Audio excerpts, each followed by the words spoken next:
Hello दोस्तों, मेरी एक सहेली ने कहा कि आप अपने पैसे बचाने के सभी राज YouTube पर बता देती हैं। इस तरह से तो आपके जो भी पैसे बचाने के टिप्स हैं वो तो सबको पता चल जाएंगे और सभी लोग इस तरह से पैसा बचाना सीख जाएंगे। तो मैंने कहा कि यही तो मैं चाहती हूँ कि छोटी छोटी बचत जैसे मैं करती हूँ वैसे ही और भी लोग इसको सीखें, क्योंकि ज्ञान बांटने से कम नहीं होता, वो बढ़ता ही है। अगर मुझे कुछ आता है तो मैं उसको दूसरों को क्यों ना बताऊं। अगर वो भी सीख लेंगे तो उनकी भी थोड़ी बचत हो जाएगी और इस वजह से मैं भी और नए नए तरीके ढूंढूंगी। मेरे जो फ्रेंड्स हैं उनको मैं और भी नए नए तरीके बता सकूं। तो चलिए आज का ये वीडियो कुछ नए टिप्स के साथ शुरू करते हैं। नमस्ते दोस्तों, मेरा नाम शिखा है और आप देख रहे हैं शिखा टिप्स एंड ब्लॉग्स चैनल। दोस्तों, आज मैं आपको कुछ ऐसी टिप्स बताऊंगी जो पता तो सबको होती हैं, लेकिन उस पर जो अमल करता है वही पैसे बचा पाता है। हम हज़ारों रुपए सामान में खर्च कर देते हैं, लेकिन कुछ काम ऐसे होते हैं जिसको हम कम पैसों में भी कर सकते हैं। आप लोग समझ सकते हैं कि आज के ज़माने में पैसा कमाना कितना कठिन है, लेकिन उसी मेहनत से कमाए हुए पैसों को हम कुछ ही पल में तुरंत ही खर्च कर देते हैं। हमें खर्च करने में समय नहीं लगता है, लेकिन वही पैसा कमाने में हमें पूरा महीना लग जाता है। जब हम दुकान पर कुछ सामान लेने जाते हैं तो हमें बिना पैसों के कुछ भी नहीं मिलता है। दुकान की बात तो छोड़िए, यदि हमारे पास पैसे नहीं हैं तो घर परिवार में भी हमारी इज्जत कम हो जाती है। ये जीवन की एक कड़वी सच्चाई है कि जिसके पास पैसा नहीं होता है उसकी उतनी इज्जत नहीं होती है। ये तो हम सभी जानते हैं। जिसके पास पैसा है उसको सब लोग बहुत रिस्पेक्ट देते हैं और जिसके पास पैसा नहीं है उसको कोई भी नहीं पूछता। इसलिए मैं यही कहूँगी कि अपने भविष्य के लिए, अपने लिए आप आज से ही पैसों की बचत करें, सेविंग करें। ऐसी जगह सेव करें जहां पर अच्छा इंटरेस्ट मिले। ऐसा ना सोचे कि हाँ हम घर में ही सेव कर लेंगे, घर में हमने कबोर्ड में रख दिया है पैसा, वो हमारा पैसा इकट्ठा रखा हुआ है। बचत से मेरा कहना ये नहीं है कि आप हर जगह कंजूसी करें। जहां ज़रूरत है वहां हमें कैसे भी करके खर्च करना पड़ेगा और आप खर्च भी करें। मैं ये नहीं कहूँगी कि आप सामान कोई ज़रूरत का है वो भी ना खरीदें या बहुत ही लो क्वालिटी का सामान खरीद लें पैसों के कारण। ऐसा नहीं है। जहाँ हमें लगता है ज़रूरत है वहाँ खर्च कीजिए, लेकिन जहाँ ज़रूरत नहीं है वहाँ खर्च करना हमारी बेवकूफ़ी है। आप देखिए कि हम क्या सामान खरीद रहे हैं। क्या जो हम सामान खरीद रहे हैं वो सामान ज़रूरी है? मैं आपको एक एग्ज़ाम्पल से समझाती हूँ। आप दुकान पर एक सामान लेने जाते हैं, मान के चलिए सोफ़ा ही लेने जाते हैं। जब आप दुकान पर जाते हैं आपको 50 तरह की वैरायटी मिलेगी। उसमें आपको 15,000 से लेकर के 70-80 हज़ार तक के सोफ़े मिलेंगे। तो क्या आप 70,000 का सोफ़ा लेकर आ जाएंगे? नहीं। आपको सबसे पहले अपना बजट देखना है। आपने कितने तक का सोफ़ा खरीदने का प्लान किया है। अगर आपका बजट 20,000 है तो आप सोफ़ा 15,000 के बाद से देखना शुरू कीजिए और क्लियर बोल दीजिए कि हमको 30,000 से ऊपर नहीं जाना है। क्योंकि जब कोई भी सामान खरीदते हैं आप उसमें थोड़ा बहुत बार्गेनिंग कीजिए। अगर आपको लगता है वो आपके बजट में आ रहा है तो ठीक है, नहीं तो आप सिर्फ 25,000 तक के सोफ़े की रेंज देखिए। 2-4 हज़ार रुपये तो वो लोग कम करेंगे और सामान आपके बजट में आ जाएगा। याद रखिए, अगर आपको कम का सामान लेना है आप ज़्यादा का मत देखिए, क्योंकि जितना महंगा सामान आप देखेंगे आपको पसंद आ ही जाएगा और फिर आपको वो लेने का मन करेगा। ज़्यादा महंगा सामान ले करके आप उसकी EMI बनवा करके हर महीने का कर्ज मत लीजिए। उसको आप अपने बजट के हिसाब से ही खरीदिए। उसी तरह से जैसे मैं कहती हूँ कि आप 5,000 का पर्स लेने की जगह 500 का पर्स लीजिए और उसमें 4,500 रुपये रखिए। तो फ़ायदे में क्या चीज़ होगी आप खुद समझ सकते हैं। अब कोई भी सामान खरीदते हैं, कोई भी चीज़ हो, चाहे वो एक छोटा सा पर्स हो या बड़े से बड़ा सामान हो, उसको देखिए कि वो कितना यूज़ होने वाला है। अब यूज़ किस तरह से हम पता करेंगे कि कितना यूज़ होने वाला है? अब मैं आपको एक एग्ज़ाम्पल देती हूँ। मान के चलिए एक शादी में हम जा रहे हैं, शादी बहुत ख़ास की है, हमारे ख़ास भाई की शादी है। मान के चलिए कि हाँ मेरे ख़ास भाई की शादी है, एग्ज़ाम्पल के लिए मैं आपको बताती हूँ। अब मुझे वहाँ पर बहुत अच्छा ड्रेस पहनना है और मुझे बहुत महंगा लहंगा चाहिए। भाई माइंड में रहता है कि ख़ास की शादी है तो हमें अच्छा महंगा ड्रेस चाहिए। तो हम मार्केट में जाएंगे देखने, हमने देखा और परचेज़ कर लिया। मुझे 6,000 का लहंगा पसंद आया और मैंने ले लिया। अब सिर्फ लहंगा अकेला नहीं है ना कि जिससे काम चल जाए, उसकी मैचिंग की ज्वेलरी, उसके मैचिंग के सैंडल, वो 6,000 हमारे कब 10,000 हो जाएंगे हमको पता नहीं चलेगा। अब मैंने क्या किया, एक ड्रेस के लिए 6,000 लहंगे में खर्च किए, 2,000 की ज्वेलरी खरीदी, 600-700 के बैंगल्स खरीदे, 600-700 की सैंडल खरीदी। तो सारी मैचिंग मिलाते मिलाते मेरे वो 10,000 हो गए। अब वहीं यदि आप एक शादी में आपको पहनना है, जैसे आप लोग फ़ोटो खींचकर अपने फैमिली ग्रुप्स में इधर उधर फ़ोटो डाल देते हैं, तो अब क्या होता है, जैसे ही आपने ग्रुप्स में फ़ोटो डाले आपकी ड्रेस तो सबको पता चल गई। अब माइंड में क्या रहेगा, हाँ मैंने वो शादी में पहनी थी, सबने देख ली, अब वो ड्रेस मैं दोबारा नहीं पहनूंगी। Money waste, 10,000 waste. क्या हुआ, हमने इतना सारा पैसा लगाया और उसका क्या आया रिटर्न, ज़ीरो।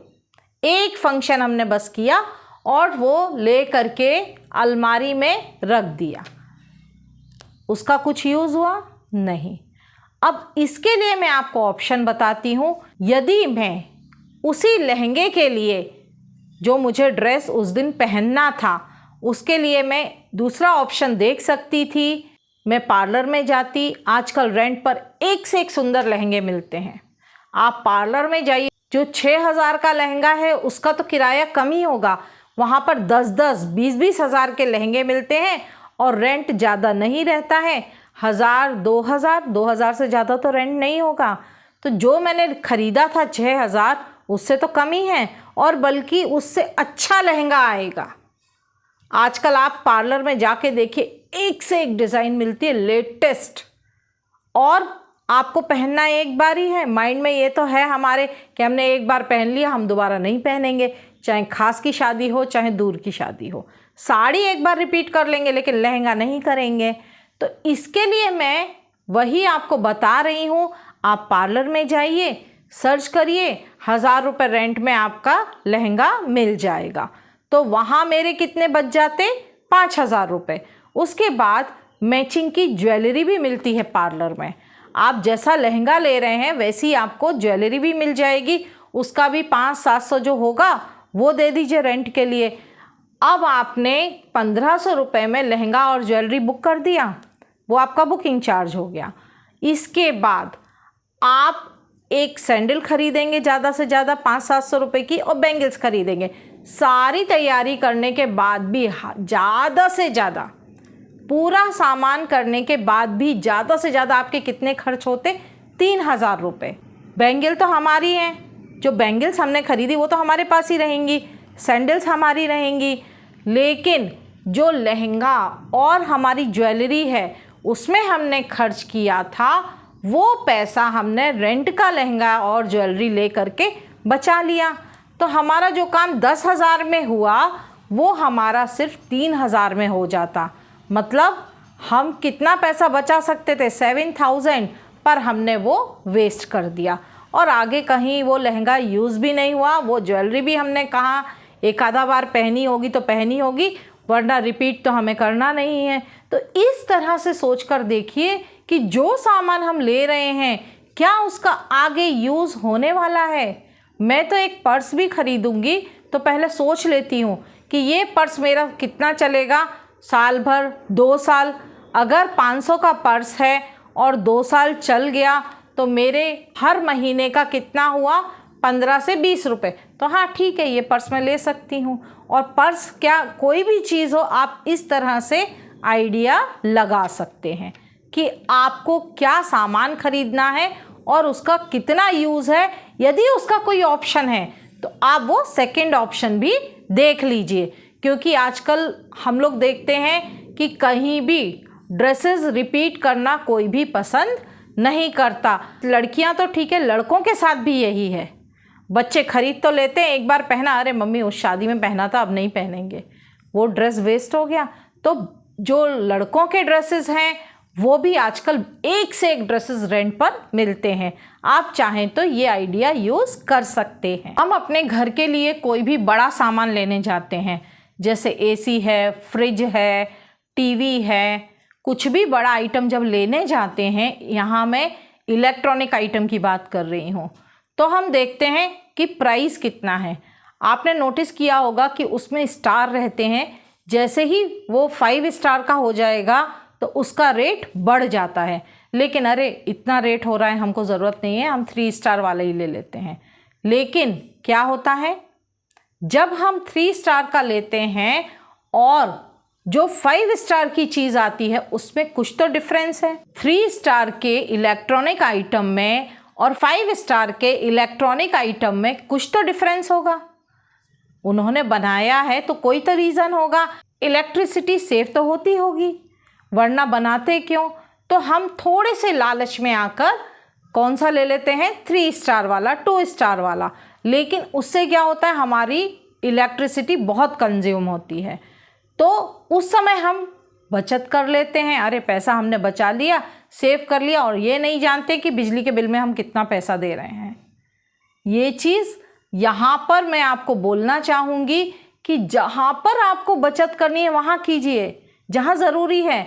यहाँ पर आप बचत नहीं कर रहे हैं, यहाँ पर आप गलती कर रहे हैं। यदि आप 5 स्टार का कोई भी इलेक्ट्रॉनिक आइटम ले लेंगे तो वो आपकी इलेक्ट्रिसिटी की बचत करेगा। हाँ, उस समय लगेगा कि हाँ पैसा दे रहे हैं, वो वन टाइम इन्वेस्टमेंट है, लेकिन हर महीने जो बिजली का बिल आएगा उसमें बहुत फ़र्क आएगा। तो ये चीज़ थोड़ा सा आगे सोच समझ कर कीजिए। मुझे जैसा लगता है वो मैं आपको बता रही हूँ। अगर आपको लगता है कि नहीं वही सही है तो आपकी मर्ज़ी है। कोई भी व्यक्ति कोई भी चीज़ पेट से सीख कर नहीं आता, वो जब दुनिया में आता है धीरे धीरे वो सारी चीज़ें सीखता है। जब कोई भी बच्चा होता है तो वो डायरेक्ट चलना नहीं सीखता, वो पहले बैठना सीखता है, फिर खड़े होना सीखता है, खड़े होने के बाद वो धीरे धीरे चलना सीखता है।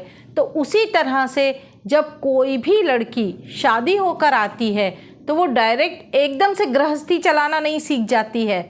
वो धीरे धीरे समझती है कि क्या होता है परिवार में रहना, क्या होती है गृहस्थी, घर कैसे चलाया जाता है, बजट कैसे बनाया जाता है, हम किस तरह से घर में सारे सामान को सिस्टमेटिक करके बचत कर सकते हैं, क्या सामान ज़रूरत का है, क्या सामान ज़रूरत का नहीं है पर फिर भी हम ले रहे हैं। तो ये सारी चीज़ें कोई भी पेट से सीख कर नहीं आता। ये सारी चीज़ें धीरे धीरे जैसे जैसे शादी के बाद समय आगे बढ़ता जाता है, एक्सपीरियंस आता जाता है, लड़कियां सीखती जाती हैं। तो हम लोग जैसे ही लड़की आते हैं, अरे उसको तो घर चलाना नहीं आता है, उसको तो कुछ पता ही नहीं है, अरे उसको टाइम तो दो, थोड़ा समझने तो दो। आज आप लोगों ने देखा होगा कि कई बुढ़े बुढ़े लोगों को भी घर चलाना नहीं आता है, उनको कुछ सिस्टमेटिक नहीं पता है, बस सामान मंगाया और साइड में पटक दिया। बहुत लोगों के साथ होता है।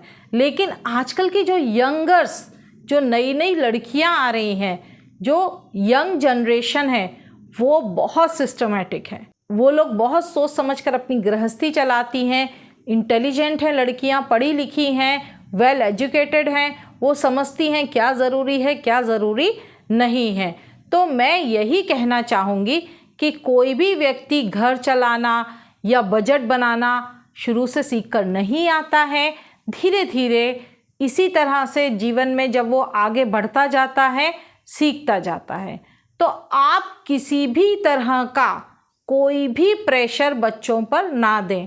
शादी के बाद वो अपने आप सीख जाएंगे कि किस तरह से घर चलाना है, किस तरह से हमको सामान मेंटेन करना है।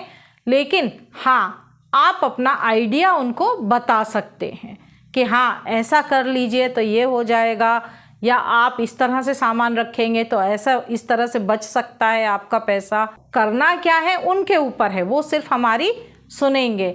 आप किसी पर प्रेशर नहीं बना सकते हैं और बनाना भी नहीं चाहिए। उनको किस तरह से घर मैनेज करना है वो खुद समझेंगे। जब उनको पैसों की ज़रूरत होगी तो वो खुद बचत करना सीख जाएंगे। आज का वीडियो सिर्फ इसीलिए था कि मैं कुछ ऐसी चीज़ें बता सकूं जो मैंने नोटिस की। हम कई सामान खरीदते हैं और हमको पता नहीं होता है कि उसे किस तरह से मैनेज करना है, किस तरह से उसको घर में सिस्टमैटिक चलाना है। एक बात हमेशा याद रखिए कि हमारे बुरे वक्त में जब हमारे पास पैसा नहीं होता है तो हमें किसी से पैसा मांगने की ज़रूरत ना पड़े। हमारी जो सेविंग्स हैं वही हम यूज़ करें और उनसे ही हमारा काम चल जाए। क्योंकि जब कोई उधार देता है तो हम उसके एहसानों के नीचे दब जाते हैं। किसी से एहसान लेने से अच्छा है कि आज से ही हम बचत करें और उसी बचत से अपना घर का काम पूरा करें। आशा करती हूँ आपको मेरा ये वीडियो अच्छा लगा होगा। आपको मेरा ये वीडियो अच्छा लगा हो तो प्लीज़ एक लाइक कीजिए, अपने दोस्तों को शेयर कीजिए और मेरे चैनल को सब्सक्राइब कीजिए। और हाँ, बेल आइकन का बटन दबाना मत भूलिए, जिससे आपको मेरे नए नए वीडियोस के नोटिफिकेशंस मिलते रहेंगे। धन्यवाद।